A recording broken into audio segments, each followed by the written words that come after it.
Okay, so this is going to be a masterclass on how to get better at having deep conversations. So whether you're a beginner and you start talking to people and you don't know what to say, you don't know where to take the conversation, or you already know what to do and you're just looking for more tools to add to your arsenal, welcome. Have a seat.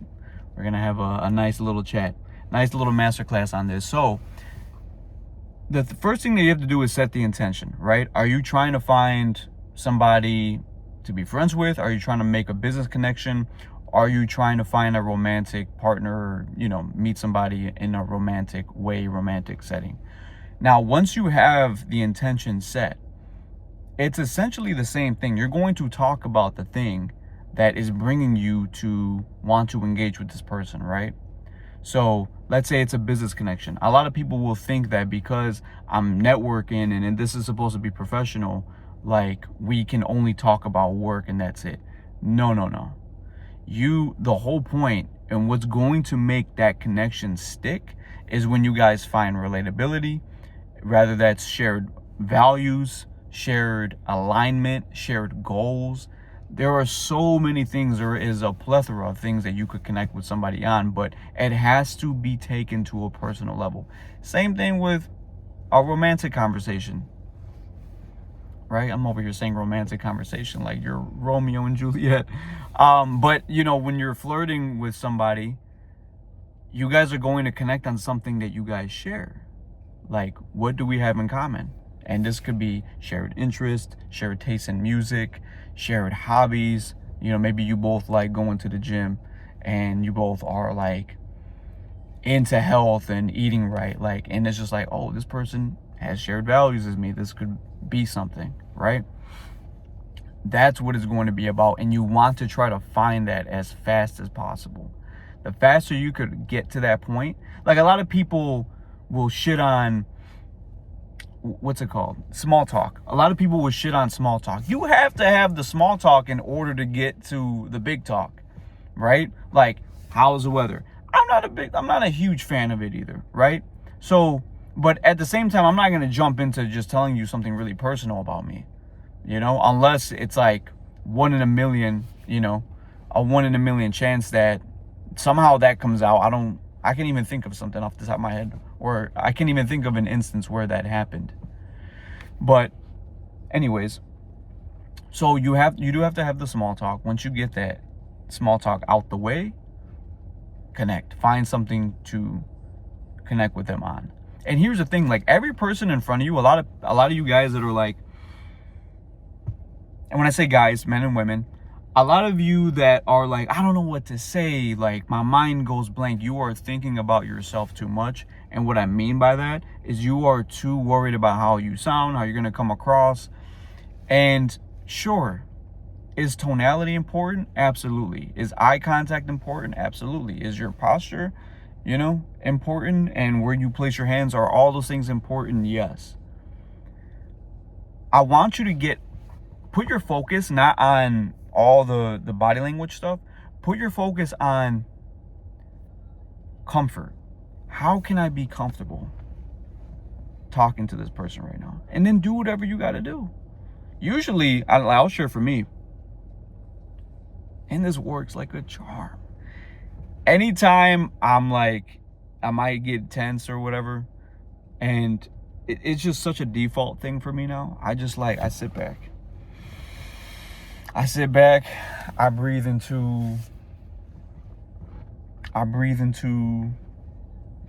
was going to say something. I breathe into my belly, right? There's some guy I used to watch, and he used to always be like, breathe into your balls. Like, don't breathe into your chest, but bring your breath as deep as you can to the center of your body. That's what I want you to do. Bring that breath to the center of your body and just relax. And the beautiful thing about that, if you're comfortable, you'll make them comfortable. It's so simple. Control your breathing. Don't focus too much on all the other stuff. Do those things matter? Absolutely. But until you're comfortable, nothing matters. Because that person will get a feeling and they're like, why is this person like weirding me out right now? And it's because you feel awkward. Focus on comfort and then focus on them. And when I say focus on them, Be curious about them. Any questions that come to mind, because when somebody's in front of you, they're a piece of artwork. Just look at them like a piece of artwork. Like when you look at art, when you go into a museum and you see art, like there's so much that went into that. There's so much that you can interpret, and then there's what the artist wanted you to see.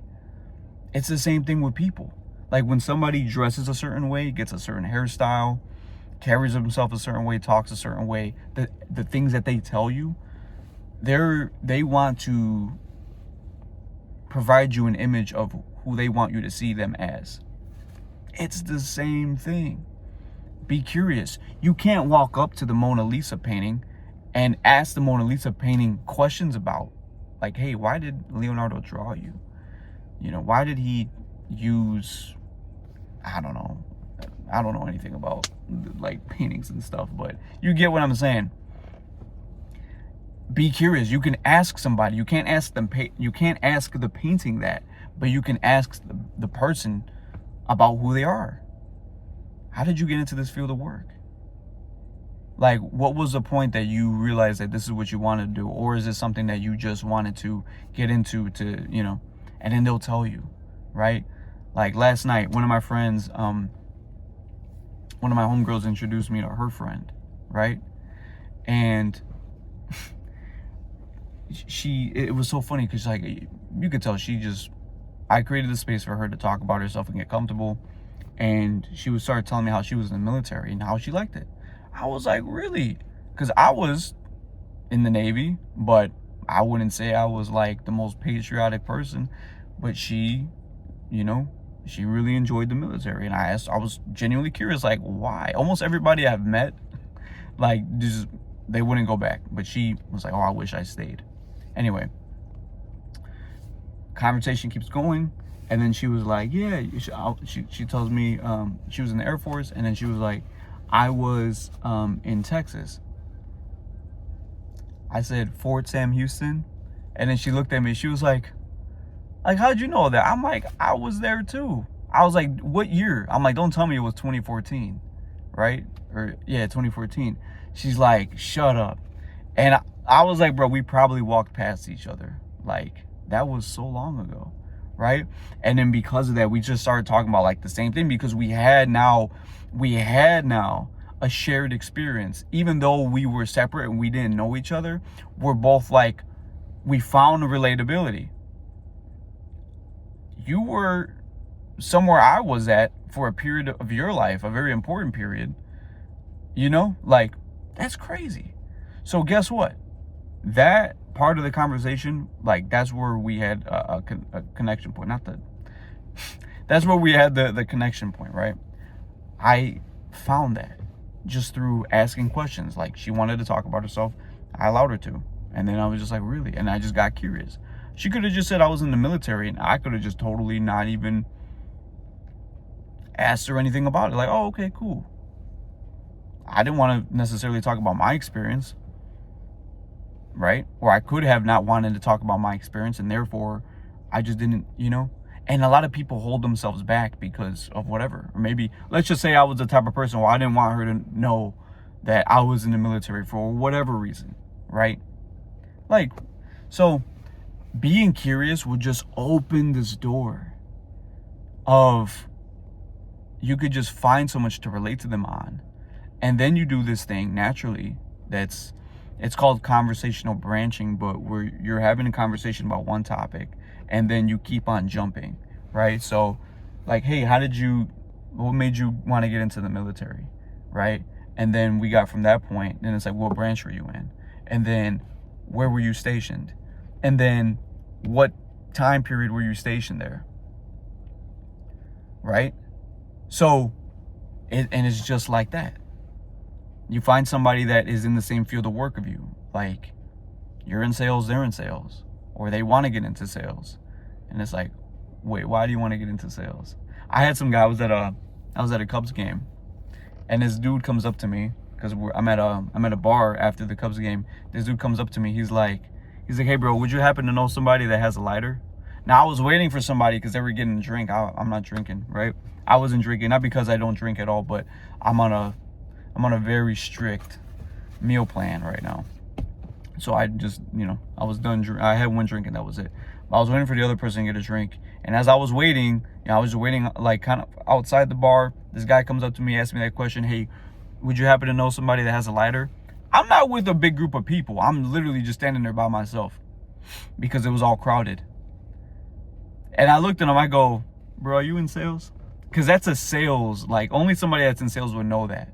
Instead of just asking somebody directly for something, you ask them like, hey, would you happen to know somebody that is interested or has this thing or whatever? And then usually people be like, well, actually I do, right? But because I've been in sales before, I just recognize it right away. I ask him, he starts laughing, I start laughing, and I just, we dapped up, and I was just like, game recognized game, right? So now what?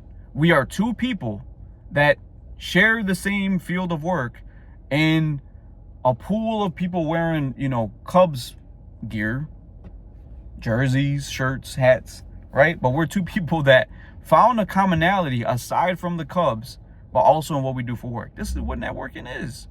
This is literally what networking is, getting to know somebody, right? You might see a girl, and she's like, dime piece. But guess what? She's wearing shoes. Like, she might be wearing designer shoes, or she might have bought clothing. She might have a jacket on or a sweater or something, right? That's from a brand that you like. That's a layup. That's a universe literally being like, here, bro, alley-oop. And you're like, oh, and because you're nervous, you're going to totally disregard that, right? Like me personally, right? I love fragrances. So if I come across a woman, and even if I don't want to like flirt or anything, just because of my genuine interest, like in women, because of my genuine interest in fragrance, I will smell, like, let's say a girl walks past me, I'll catch a whiff, and I'll be like, I'll look out like, hey, is that Louis Vuitton? What you got on, right? And then we get into this whole conversation. Similar interests, just find it.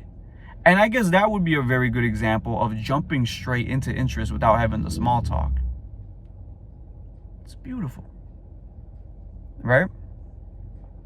So I didn't want to make this too long. Like I said, it's a mini masterclass. There's a book that I'm going to share with you guys. It's called I think it's The Exact Thing to Say. I hope I didn't butcher the title because it's such a good book.